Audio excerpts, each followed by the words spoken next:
भूखी लोमड़ी। बहुत समय पहले की बात है। एक बार एक लोमड़ी जंगल में खाने की तलाश कर रही थी। वह बहुत ही भूखी थी। उसने 2 दिनों से खाना देखा तक नहीं था। उसे समझ नहीं आ रहा था कि वह खाना कहाँ से ढूंढे। भूखे पेट कुछ काम भी नहीं हो पा रहा था।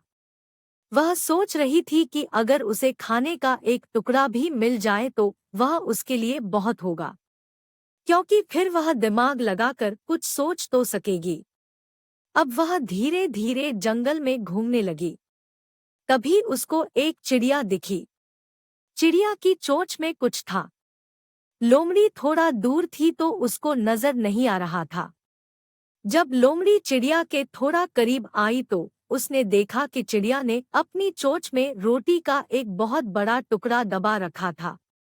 लोमड़ी उस टुकड़े को उससे छीनने के बारे में सोचने लगी।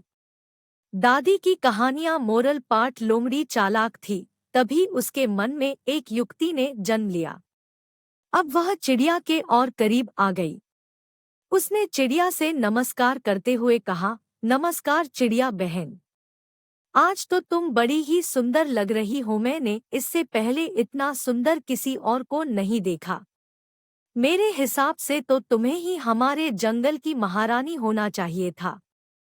लोमड़ी उससे यह इसलिए नहीं कह रही थी कि उसको चिड़िया अच्छी लगती है, बल्कि इस कारण कह रही थी क्योंकि उसे तो चिड़िया के मुख से भोजन छीनना था।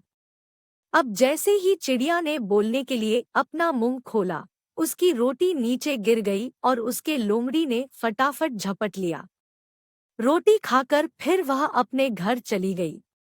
चिड़िया बेचारी देखती रह गई।